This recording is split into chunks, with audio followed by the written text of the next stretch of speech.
नमस्कार विद्यार्थी मित्रांनो, मी डॉक्टर किशोर बागणे आणि आपण बघत आहात YouTube channel medical admission guidance. या चॅनलद्वारे मेडिकल ॲडमिशन संदर्भात लागणारी सर्व माहिती विद्यार्थी व पालक यांच्या गरजा लक्षात घेऊन वेळोवेळी प्रसारित केली जाते। तर या चॅनलला सबस्क्राईब करा, बेल आयकॉनवर क्लिक करा आणि आपल्या मित्रांना शेअर करा। तर मेडिकल ॲडमिशन प्रोसेस सुरू झालेली आहे आणि पहिला राऊंड जवळजवळ पहिली फेज संपत आली, म्हणजे चॉईस फिलिंग। ती चॉईस फिलिंग उद्या सकाळी 10 वाजेपर्यंत गव्हर्नमेंटने वाढवली, म्हणजे MSTCET वाढवलेली। तर आजचा आपला विषय काय आहे? Cap round 1 rules. अलग लक्षात। तर ह्याच्यामध्ये आणि दुसरा पार्ट काय आहे? Status citation form. आता स्टेटस सिटेशन फॉर्म बद्दल पहिल्यांदा आपण समजून घेऊ। स्टेटस सिटेशन फॉर्म म्हणजे काय? आपला ऍडमिशन प्रोसेस मधला स्टेटस तो रिटेन करायचा का नाही करायचा, आणि फॉर्म, हे 3 शब्द आहे। म्हणजे परत एकदा ऐका, आपल्या ऍडमिशन प्रोसेस मधला जो स्टेटस आहे तो रिटेन करायचा आहे का नाही त्याच्याबद्दलचा जो फॉर्म। म्हणजे ह्याच्यामध्ये काय आहे? स्टेटस सिटेशन फॉर्म जर तुम्ही भरून दिला पहिल्या आणि दुसऱ्या राऊंड मध्ये, तर तुम्ही पुढच्या राऊंडला एलिजिबल होत नाही। फर्स्ट राऊंड मध्ये दिला तर सेकंड राऊंडला एलिजिबल होत नाही, सेकंड राऊंड मध्ये दिला तर ती थर्ड राऊंडला एलिजिबल होत नाही। म्हणजे ह्याचा अर्थ काय की आम्हाला हे मिळालेले जे कॉलेज आहे ते आम्हाला मान्य आहे आणि आम्हाला पुढची प्रोसेस नको आहे। पण ह्याच्यामध्ये एक सब क्लॉज आहे, फर्स्ट राऊंड मध्ये जरी स्टेटस सिटेशन फॉर्म भरून दिला आणि एका विशिष्ट तारखेनंतर तुम्ही विड्रॉ करू शकता आणि तुम्ही सेकंड राऊंडला तुम्ही जाऊ शकता। तर हे आपण सगळी प्रोसेस बघून घेऊया। तर आता पहिल्यांदा आपण स्टेटस सिटेशन फॉर्म बद्दल समजून घेतलंय आणि आता आपण फर्स्ट राऊंडचे नियम बघूया। आता फर्स्ट राऊंड हे फ्री राऊंड आहे, टोटल फ्री राऊंड आहे, म्हणजे तुम्ही फर्स्ट राऊंड मधून सेकंड राऊंड मध्ये जाऊ शकता। आता ह्याच्यामध्ये 3 भाग आहेत। पहिला भाग आहे अलॉटेड पण नॉट जॉईन्ड, म्हणजे तुम्हाला फर्स्ट राऊंड मध्ये कॉलेज मिळालेलं आहे पण तुम्ही तिथे जॉईन झालेले नाही, पण तरी म्हणजे तुम्ही सेकंड राऊंडला जाऊ शकता। दुसरा भाग कॉलेजला फर्स्ट राऊंडला तुम्हाला कॉलेज मिळालेलं आहे, जॉईन्ड आहे, तरी तुम्ही सेकंड राऊंडला एलिजिबल आहे। ते सेकंड राऊंडला जाण्यासाठी काय करायचंय ते आपण नंतर पुढे बघूया। तिसरा मुद्दा, फर्स्ट राऊंड मध्ये तुम्ही स्टेटस सिटेशन फॉर्म भरलेला आहे, पण तरी तुम्हाला पहिल्यांदा म्हणजे तुम्हाला वाटलं की हे कॉलेज आपल्याला आवडीचं आहे, आता आपल्याला पुढे जायचं नाही म्हणून स्टेटस सिटेशन फॉर्म भरून दिला, पण नंतर तुमच्या विचारामध्ये बदल झाला, मित्रांशी चर्चा केली, घरी चर्चा केली, नको आपल्याला हे कॉलेज आपण अपग्रेडेशन करूया, तरी हे स्टेटस सिटेशन फॉर्म तुम्हाला विड्रॉ करून घेता येतो एका विशिष्ट तारखेपर्यंत।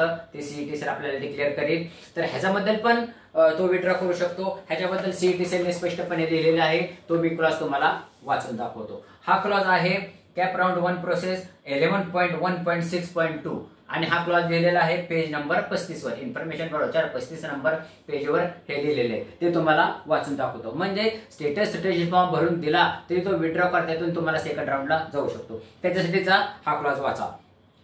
If the candidate joins and is satisfied with the seat allotted in round 1 and is not willing to upgradation in round 2, he can fill status citation form. Such a candidate will not be considered forward any further rounds during the admission process. However, आता नीट ऐका, however, such a candidate can resign from the allotted seat before the prescribed and stipulated date, and such candidate will be eligible for the round 2. अलग लक्षात। म्हणजे status citation form भरून दिला, नंतर तुमचा विचार बदलला, नाही आपल्याला स्टेटस सिटेशन फॉर्म विड्रॉ करायचा आहे, आपल्याला सेकंड राऊंडला जायचं आहे, तरी तुम्ही सेकंड राऊंडला जाऊ शकता।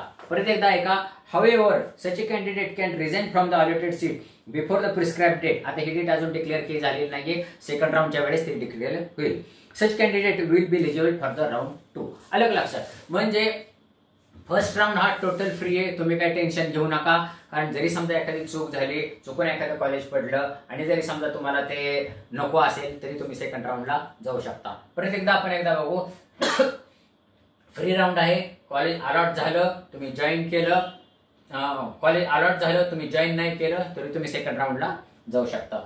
कॉलेज अलॉट झालं जॉईन केलं तरी तुम्ही सेकंड राऊंडला जाऊ शकता। कॉलेज अलॉट झालं, तुम्हाला आवडलंय, स्टेटस सिटेशन फॉर्म भरलाय, पण परत तुम्हाला वाटलं की आपल्याला नाही हे कॉलेज आपल्याला ह्याच्यापेक्षा आपण बेटरमेंटला जाऊ, तरी हा विड्रॉ करू शकता, पण ती प्रिस्क्राइब डेट सेकंड राऊंडच्या अगोदर असते एका विशिष्ट तारखेनंतर। सीईटी सेलचा सेकंड राऊंड जेव्हा डिक्लेअर होईल तेव्हा ती डेट डिक्लेअर होईल की तुम्ही स्टेटस सिटेशन फॉर्म जो फॉर्म भरलेला आहे तो विड्रॉ करून तुम्ही पुढे जाऊ शकता। तर हे असं आहे, पण फर्स्ट राऊंड मधून सेकंड राऊंड मध्ये जाण्यासाठी काय करावं लागतं, ह्याला पण एक मध्ये प्रोसेस आहे, तुम्ही लगेच तिकडे जाऊ शकत नाही। तर ही प्रोसेस काय आहे, तर आता जे तुम्ही प्रेफरन्सेस भरलेले आहेत फर्स्ट राऊंडला, ते प्रेफरन्सेस किंवा तुम्हाला जे काही कॉलेज पाहिजे आहेत ते प्रेफरन्सेस भरले तरच तुम्ही सेकंड राऊंडला इलिजिबल होता. अलग लक्षात. डायरेक्ट इलिजिबल होत नाही. आणि जर समजा तुम्ही सेकंड राऊंड, तुम्हाला काय वाटलं की फर्स्ट राऊंडला प्रेफरन्सेस भरलेले आहेत, सेकंड राऊंडला भरणे ऑटोमॅटिक जातात, तर ते प्रेफरन्सेस ऑटोमॅटिक सेकंड राऊंडला जात नाही. अगोदर जात होते, मागच्या वर्षापासून ते बंद केलेलं आहे. अलग लक्षात. तर फर्स्ट राऊंडचे तुम्ही जे प्रेफरन्सेस भरलेले आहेत ते सिलेक्शन लिस्ट लागल्याबरोबर 0 होऊन जातात, नल अँड अवॉइड होऊन जातात, 0 होऊन जातात. सेकंड राऊंडला तुम्हाला उतरायचं असेल तर तुम्हाला परत प्रेफरन्स फिलिंग भरून जाता, प्रेफरन्स फिलिंग तुम्हाला भरावी लागते आणि तुम्ही सेकंड राऊंडला जाऊन, म्हणजे कॉलेज अलॉट झाले, तुम्ही जॉईन केले नाही, पण मग सेकंड राऊंडचे प्रेफरन्सेस भरले तर तुम्ही सेकंड राऊंडला सिलेक्शन लिस्ट मध्ये तुमचा विचार होतो. त्याचप्रमाणे जॉईंड आहे, स्टेटस फॉर्म भरला नाही आणि प्रेफरन्स भरले तरी तुमचा सेकंड राऊंडला विचार होतो. तिसरा, स्टेटस फॉर्म भरला, तुमचा निर्णय बदलला, नंतर एका विशिष्ट कालावधीनंतर तो विथड्रॉ केला आणि तुम्ही सेकंड राऊंडचे प्रेफरन्सेस भरले तरी तुम्ही सेकंड राऊंडला इलिजिबल आहात. मला वाटतं की हे तुमच्या गोष्ट लक्षात आली असेल, फर्स्ट राऊंडचे नियम काय आहेत, आणि ही गोष्ट नीट लक्षात आली नसेल तर व्हिडिओ नंतर पहा, परत बघा, म्हणजे तुमच्या लक्षात येईल. या अशाच माहितीपूर्ण व्हिडिओसाठी हा चॅनल सबस्क्राईब करा, कारण हा चॅनल तुमच्या मेडिकल ऍडमिशन प्रोसेस संपेपर्यंत तुमच्या बरोबर राहणार आहे. या अशाच माहितीपूर्ण व्हिडिओसाठी हा चॅनल सबस्क्राईब करा, बेल आयकॉन क्लिक करा आणि मित्रांना शेअर करा. एवढं बोलून आजचा विषय थांबवतो. जय हिंद, जय महाराष्ट्र.